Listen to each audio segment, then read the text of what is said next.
Olá, sejam bem-vindos, que a graça e a paz nos alcance nesse dia. Estamos iniciando mais um tema, considerações sobre o livro de Jonas, ainda na sequência dos livros proféticos.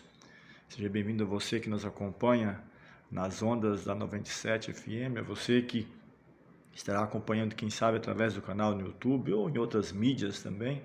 Temos sempre falado que você pode estar nos acompanhando através do Facebook, Kawaii, TikTok, Instagram, ou se você for morador aqui da cidade de Machadinho, do Oeste, Rondônia, você pode estar participando nas sextas à noite ali, nosso espaço na Chácara Isel, situada na LJ4, bem próximo, e assim estarmos a cada dia mais sendo enriquecidos, né, com a palavra de Deus. Temos também a Rádio Web, com o mesmo nome, A Voz que Clama, História e Profecia, e você pode estar também tendo acesso a essas mensagens, a louvores, e a cada dia estar crescendo na graça de Deus. O livro de Jonas é um livro pequeno, ele tem 4 capítulos, ele termina com uma pergunta, assim como também o livro de Lamentações, o livro de Naum. Ele traz uma pergunta, um questionamento, né, de Deus, e quem sabe da mesma forma também Deus está nos perguntando, ou trazendo questionamentos para a nossa vida a cada dia.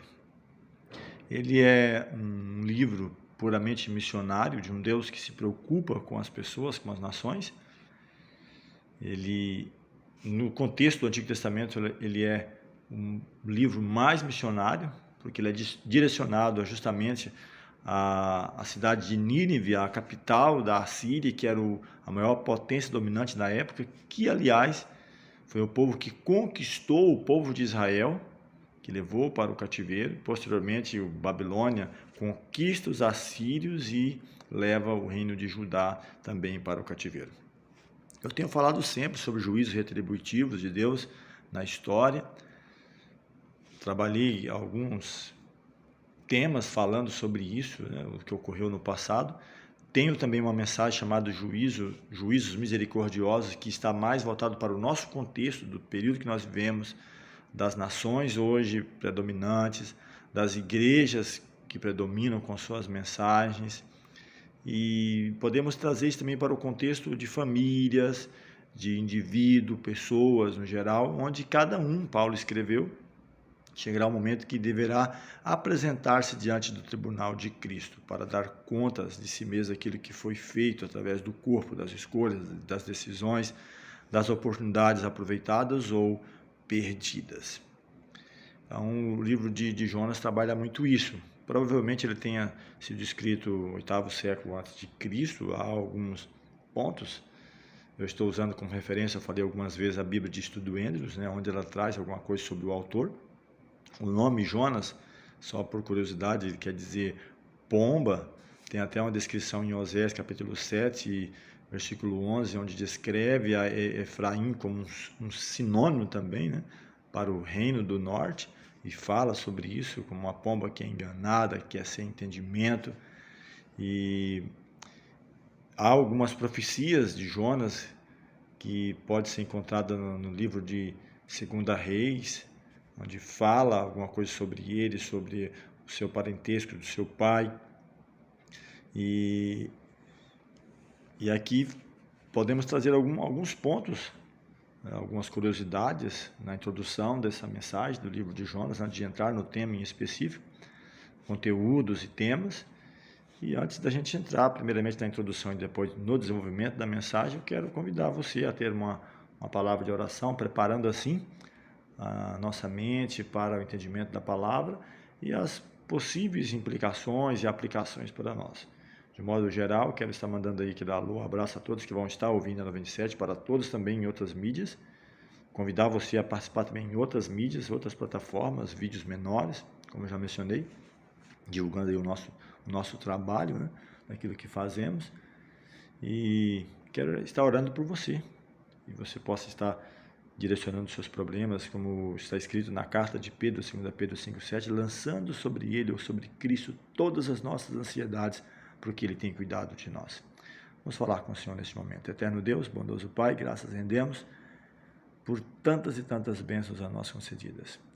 Rogamos a iluminação do Teu Santo Espírito, perdão naquilo que houvermos falhado em pensamentos, palavras ou ações, e rogar a cada dia a Tua misericórdia, assim como tem demonstrado no contexto do Antigo Testamento, do Novo Testamento e no nosso contexto, em mostrar os sinais, os eventos, pontos que mostram a brevidade da volta de Jesus e a necessidade de um preparo de nossa parte para aguardar, não só aguardar, abreviando, mas também para a volta de Jesus. Vá de encontro à necessidade de cada pessoa que estará ouvindo na 97 ou que estará acompanhando no YouTube ou em outras mídias, que a Tua graça possa alcançar a cada dia. Dá-nos a Tua paz, a Tua graça, rogamos as Tuas bênçãos e agradecemos em nome de Jesus. Amém. Falando um pouco sobre o conteúdo e temas, né? Eu já mencionei que Jonas é o livro mais missionário do Antigo Testamento. Ele mostra como Deus se importa com as outras nações, além do povo de Israel, e eu sempre tenho falado isso, Israel no Antigo Testamento não era simplesmente o povo que Deus tinha em visão salvar, ele era de fato um povo com uma missão especial de testemunhar, mas acabou se envolvendo na idolatria, nos costumes da época, e se afastando e acabando sendo levado em cativeiro, ficou ali entre peregrinação e sendo escravo 430 anos no Egito. Depois ele é levado pelos assírios, o povo de Israel, as 10 tribos, e o reino do sul, o reino de Judá, levado pela Babilônia, 70 anos em cativeiro. Depois passa por outros povos, é tempo de voltar para a terra de Israel, os medos e persas entram no poder, Roma e assim subsequente. Mas Deus, ele tem uma mensagem, né, de salvação, e ele manda essa mensagem através de Jonas a Nínive, que era a capital do povo assírio, do poder dominante da época, e a gente pode perceber que as bases para a missão ela é encontrada no quê? No próprio coração de Deus, no próprio amor de Deus. Ele chama, envia Jonas, e Jonas evita se chamar, a gente vai ver no decorrer do tema, e o Senhor persiste em alcançar a cidade de Nínive, e no início, no momento, naquele contexto, houve sim êxito, né? O povo se arrepende, e há então uma mudança de rumo no percurso daquilo que iria acontecer. Alguns pontos importantes a ser destacados nessa introdução é que o problema que o livro traz à tona é essa relutância, né, e a infidelidade do próprio missionário, daquele que foi chamado por Deus para levar a mensagem. Uma mente, quem sabe, fechada, estreita, com tendências de exclusivismo, de defender simplesmente a comunidade de Israel, que era o povo salvo, o povo escolhido, como eles falavam, gostavam de falar, né? O próprio Davi, no contexto de enfrentar o Golias, né? Esses incircuncisos, né? O povo gentil, o povo que não conhecia da mensagem. E quem sabe não seja diferente nos nossos dias, onde, quem sabe, pode se bater no peito e dizer, eu sou religioso, eu faço isso, faço aquilo. O próprio Cristo, ele traz uma mensagem de repreensão no contexto do templo, ele olhando quem ia adorar, o fariseu e o publicano. O fariseu, ele dizia, Senhor, te dou graças, não sou como os demais, homens roubadores, adúlteros, eu jejuo, eu dou o meu dízimo, eu faço isso, faço aquilo. E já o publicano, ele nem ousava levantar a cabeça, batia no peito e dizia, Senhor, tem misericórdia de mim, pecador. Então, quem sabe nós não estamos cheios desse exclusivismo, né? Os escribas, os fariseus, os próprios líderes, e levando a igreja a se engordar a cada dia, se empanturrar com mensagens, mas mensagens esqueceu o mundo que está escravizado pelo pecado aí e precisando da salvação. E para aumentar ainda, né, deparando com essa ironia, como nós mencionamos, de um Deus misericordioso, que tem um profeta missionário sem misericórdia. E ainda para aumentar mais, Jonas ele teve sucesso, porque a cidade ela se arrepende, ela volta-se para Deus, mas ele fica triste porque ele diz que o Senhor é compassivo, o Senhor é misericordioso, e o Senhor não trouxe aquilo que havia falado de trazer. E aí quero fechar essa introdução ao livro, onde Deus continua a fazer a mesma pergunta para nós hoje. Será que eu não devo ter misericórdia desse povo, da nação, das pessoas que estão aí a perecer? Entrando no capítulo 1 do livro de Jonas, falando sobre a vocação de Jonas e sua fuga, e você pode perceber ao ler, eu não vou ler todo o capítulo, pegar os pontos principais, que Jonas ele está em declínio. Veio a palavra do Senhor a Jonas, filho de Amitai, dizendo: dispõe-te, vai à grande cidade de Nínive e clama contra ela, porque a sua malícia subiu até mim. E Jonas, ele ouve esse chamado, essa missão, e não era algo tão simples, tá? Você pode até pesquisar, vai lá no Google, pesquisa para você ver a cidade de Nínive no contexto de Jonas, daquela época, os assírios, quem eles eram? Ele era realmente o povo mais forte, temível, terrível. Imagina você ter que levar uma mensagem, né? Nós estamos justificando, mas não era algo tão simples. Jonas, ele se dispõe, aqui o verso 3 fala sobre isso, mas não para ir para Nínive, para fugir da presença do Senhor para Tarsis. E aí diz que tendo descido a Jope, percebe que a palavra descer, eu até coloquei aqui em negrito, vamos dizer assim, né? Eu sublinhei, eu marquei na minha Bíblia. Você que está na rádio não vai estar podendo ter esse privilégio acompanhando pela rádio, mas você que vai acompanhar no YouTube pode ver isso, né? Essa dinâmica, a gente fazer uma mensagem para os dois momentos, tanto para a rádio quanto para o YouTube, onde eu marquei, onde eu sublinhei aí, de ele tendo descido a Jope, não para Nínive. Então ele desce, há um declínio na sua fé, na sua confiança, e ele declina, ele desce para Jope. Diz que ele acha um navio que ia para Tarsis, não para onde Deus mandou. Diz que ele paga a passagem, embarca nele para ir para Tarsis, para longe da presença do Senhor. Isso não é novidade, né? Lá no início, quando Adão e Eva eles pecam, se afastam de Deus, Deus sai à procura e ele está a fugir. E não tem sido assim. Talvez no momento que nós mais precisamos de Deus em nossa vida, devido aos problemas, às frustrações, às dificuldades, nós mais nos afastamos de Deus. Então ele foge da presença do Senhor. O Senhor então entra em ação, ele lança sobre o mar um forte vento, diz que fez-se o mar uma grande tempestade, o navio estava a ponto de despedaçar. Os marinheiros, cheios de medo, começam a clamar, cada um ao seu Deus, começam a lançar ao mar as cargas que estavam no navio para aliviar o peso, mas Jonas, porém, havia descido. Olha só, ele desce, e agora desce mais ainda ao porão, e se deita, e dorme profundamente. Então está havendo uma tempestade. Ele, de certa forma, é o culpado disso, porque o Senhor depara essa tempestade, porque ele estava fugindo da presença do Senhor. E ele, no entanto, desce ao porão do navio e dorme profundamente. Chega alguém até ele, o mestre do navio, e disse: o que se passa contigo? Você tem algum problema? Agarrado nesse sono? Levanta, invoca o teu Deus, faça alguma coisa. Quem sabe vai se lembrar para que nós não pereçamos. E eles começam agora a lançar sortes, crendo que talvez alguém pudesse ser o culpado de ter sobrevivido àquele mal. Diz que eles lançam a sorte e ela cai sobre quem? Cai sobre Jonas. E então eles começam a indagar, a interrogar: declara agora o que sobrevive esse mal, qual é a tua ocupação, de onde vens, qual é a tua terra, o teu nome, de que povo és tu? E ele começa a responder, dizendo, se identificando: eu sou hebreu, temo ao Senhor. Mas imagine que temor, né? Fugindo da ordem do Senhor. Temo ao Senhor, o Deus do céu, aquele que criou o céu, a terra, o mar. E os homens ficaram ali possuídos de grande temor. E o que é isso que nos fizeste, então? E o que vamos fazer para que o mar se acalme dessa tempestade? E ele próprio agora diz, respondeu-lhes: tomai-me e lançai-me ao mar, e o mar se aquietará. Ele mesmo sugere o que devia fazer, porque eu sei que por minha causa vos sobreveio essa grande tempestade. Então ele tem consciência e é consciente daquilo que ele havia feito, né, do erro cometido.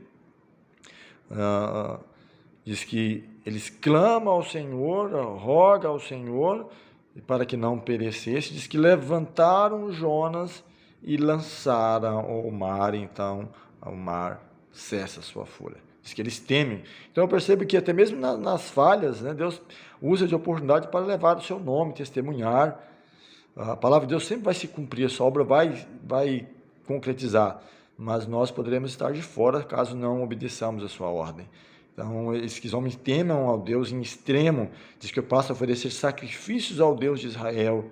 E aqui diz Deus que depara um grande peixe para que tragasse Jonas, e Jonas esteve então 3 dias e 3 noites no ventre do peixe, aqui é o que fala. E Cristo até usa esse texto, alguns até questionam, será que isso é verdade ou não, é verídico, né?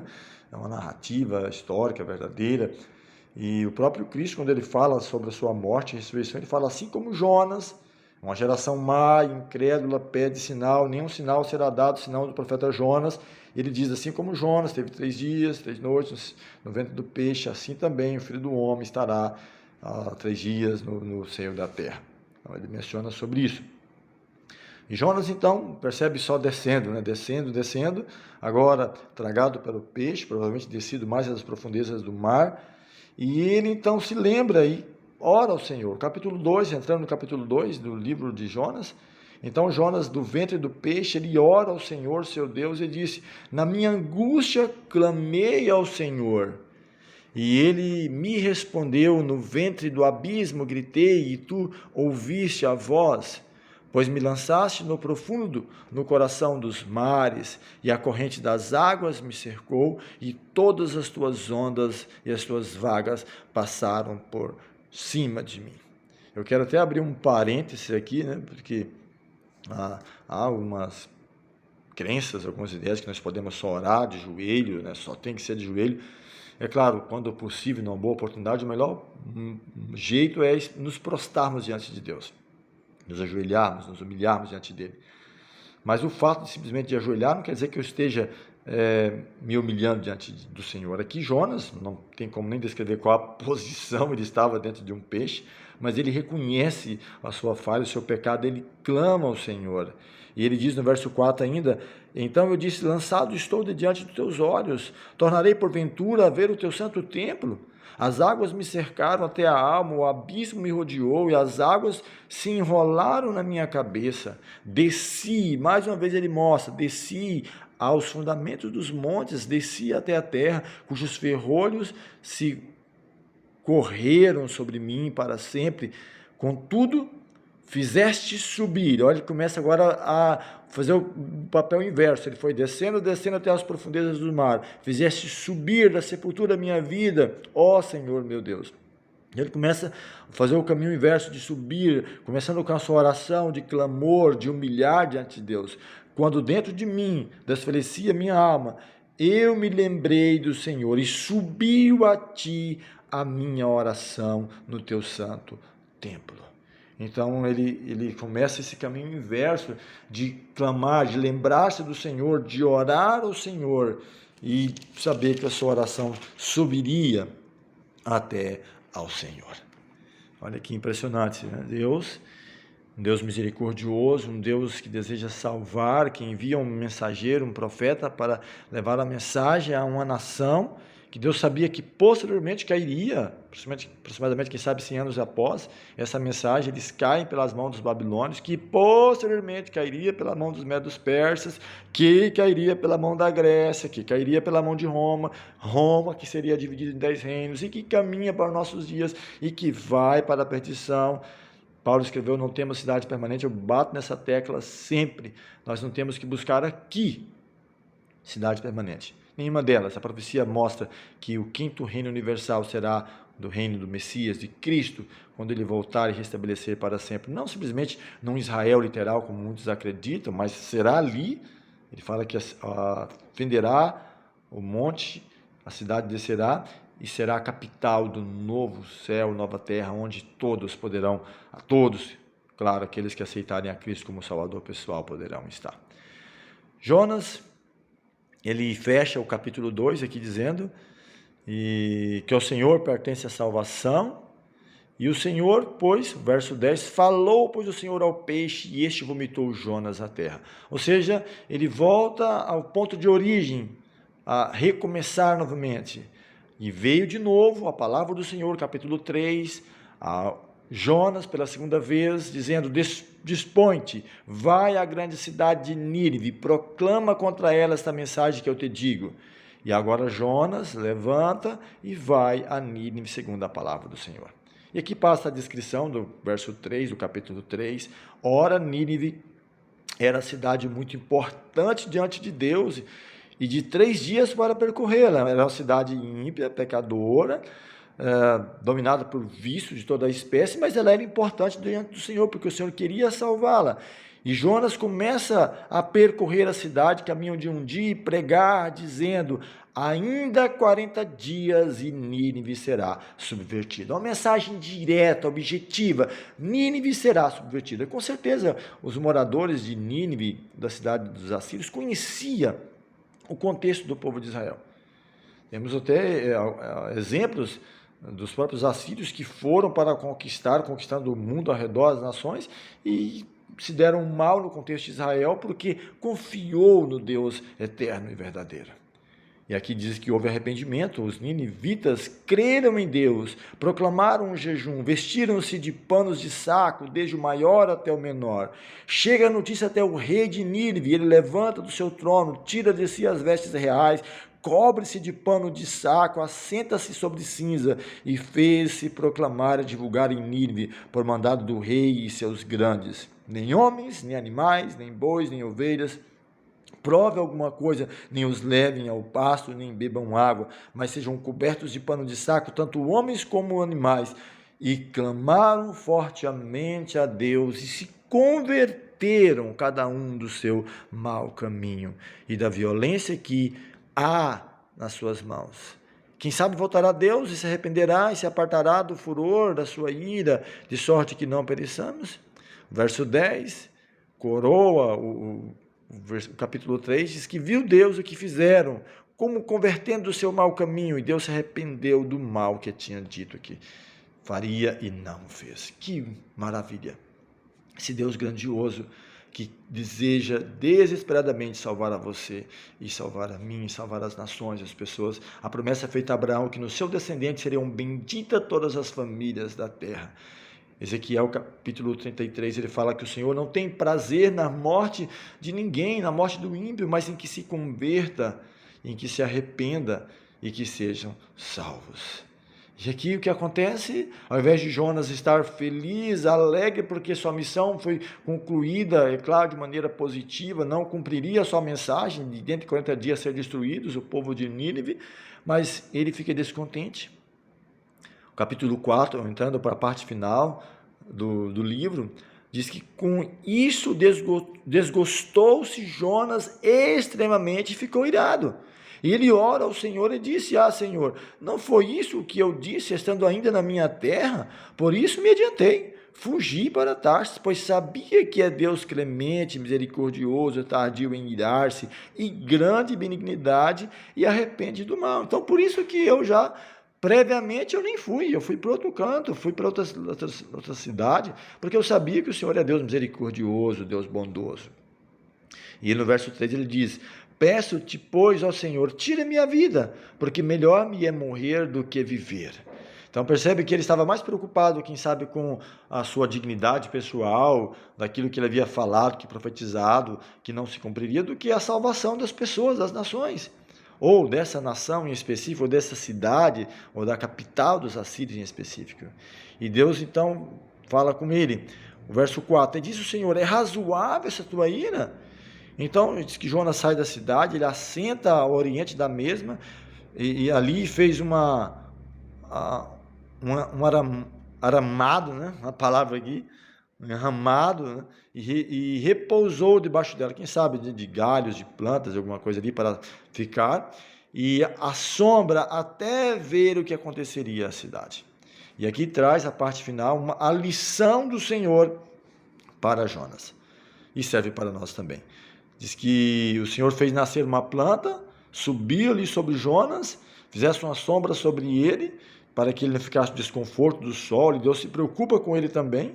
Jonas, pois, se alegrou em extremo por causa da planta, porque ela trouxe alívio do calor do sol, mas que ao outro dia, ao subir a alva, diz que ela secou ao nascer do sol. Deus mandou que um vento calma oriental, o sol batesse na cabeça de Jonas de maneira que ele desfalecia, e ele pede mais uma vez a morte. Ele diz: melhor me é morrer do que viver. Então o Senhor novamente pergunta, verso 9 do capítulo 4. Então pergunta Deus a Jonas: é razoável essa tua ira por causa da planta?